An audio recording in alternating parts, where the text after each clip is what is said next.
Hello YouTube and welcome to Heathen Hacks. After uploading my K10 Pro review video about a year or so ago, which you can watch right here by the way, I received comments that were either asking questions, confused, or frustrated by the fact that Keychron's K10 Pro keyboard have RGB LED lighting but non-shine-through keycaps, which seemingly defeats the purpose of having RGB lighting. And, not gonna lie, as someone who's gotten used to RGB mechanical gaming keyboards, I had the same thought. My go-to response to said comments was because the target demographic of Keychron seemed to like the underglow effect that the RGB LEDs give to non-shine-through keycaps, which interestingly enough is also what the devs at VIA call the RGB lighting on the VIA configurator. The K10 Pro being considered as a DIY mechanical keyboard can also be a factor, since it's not uncommon for people to replace the stock keycaps first when buying such keyboards, and because according to people on various parts of the interwebs, non-shine-through keycaps are simply built better because they're thicker. So for people who rely on RGB lighting to see the legends on the keycaps on dark rooms, I always recommend to just get a cheap set of side-printed shine-through keycaps as a compromise. Moving on, while window shopping on Keychron's website, I was surprised when I saw this.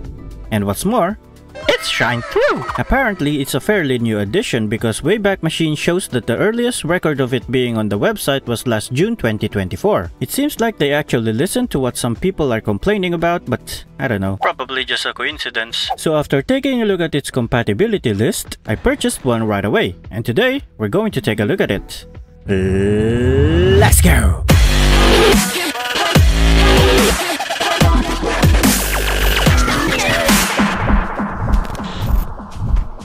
This is the current side-printed and shine-through keycap set that I'm using. It's OEM, so it fits just right, except I'm using the stock keycap set for the dedicated macro keys to add some flair. This is what it looks like when the RGB LEDs are turned on. I bought it for 743 PHP or about 13 USD.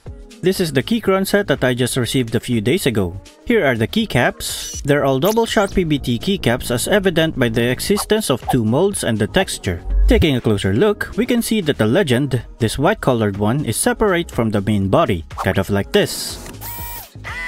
Under it, we can also notice the two molds. It uses two molds because each outer keycap has its legend physically molded into it, and the legend is then created by injecting a different piece of plastic into the keycap from the inside. This set is also made of polybutylene terephthalate,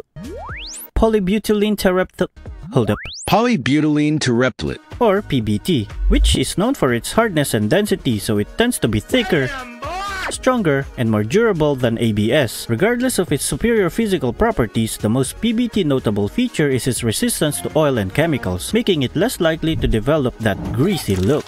And, as visible on this Windows keycap, a part of the inner white mold does not have a support structure connected to the legend itself, for the RGB LED light not to be obstructed and to also contain the keycap profile or size information. Okay, so let's say this is our keycap.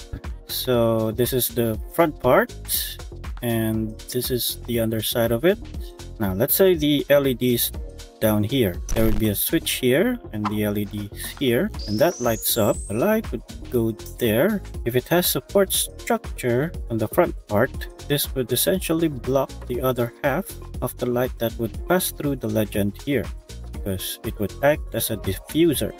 On another note, as mentioned on my Keychron K10 Pro update video, which you can watch right here by the way, I have also asked Keychron for a replacement battery and have requested to just ship it together with the keycaps package. This is the old one that originally came with the keyboard. It kind of looks messed up, but that's just because I had trouble removing it from the previous bottom case because of the adhesive. And here's the replacement battery. It came in this packaging by the way. Let's see if they have the same specs.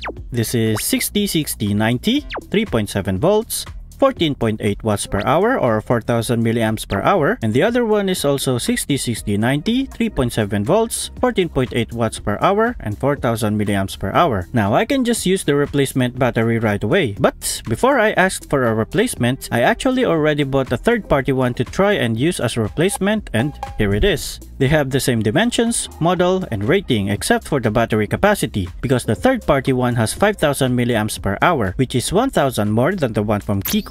And it also has the more commonly used size of JST connector. The plan right now is to cut the JST connector from the old battery, solder it to the third-party one, and just use the third-party battery for however long it would last so that I still have another replacement on hand. After removing the old battery and cutting off the JST connector for later usage, let's try the replacement battery from Keychron to see if it would work first. Perfect! After soldering the JST connector from the old Keychron battery to the third-party one, let's see if it would work. Turn off these lights and it's working! Very nice! Alrighty, next up, after installing the new keycaps, we're going to store the OG stock keycaps in this thing. And just like magic, here it is. This is what the keycaps look like up close when the RGB LEDs are turned on. Let's turn it off now, then install the frame. Now I'm not going to talk about how it sounds like because I have already added some simple mods to my keyboard and switches, such as switch films and switch pads, so the results would not be from a stock setup anymore. Anyway, let's talk about the shine-throughness of it instead, if that's even a word. Compared to the usual mechanical gaming keyboards which has north-facing RGB LEDs such as my Corsair K70 RGB Mark II, where the legends are at the top of the keycaps, side-printed shine-through keycaps have less space which gives them less options when it comes to placement and sizes of the legends. And depending on how you sit and how far your keyboard is, some legends can be blocked by other keys because of the angle. If you're sitting upright and properly, it's generally fine and you can see everything clearly. But if you like to slouch, that's where the problem or issue occurs. Apart from the double shot keycaps having thicker molds, by having fewer options when it comes to the size of the legends because of the space constraints, the RGB LEDs on side printed shine-through keycaps just like this one would be bright, but not as bright as normal keycaps with north-facing RGB LEDs. I mean, don't get me wrong, it's obviously better than the stock set because the legends are actually visible when the lights are off. It's double shot, it's PBT, it's shine through, but because they have smaller fonts or legends and thicker molds when compared to the usual mechanical gaming keyboards, the light that shines through them has less intensity. If you ask me though, honestly, it's totally fine. I have no issues with it because it's a solution to the cannot see the legends when the lights are off issue that I was having before. And it's a keycap set, so I guess there's nothing more to it. Thanks for watching and see you again next week. Maybe.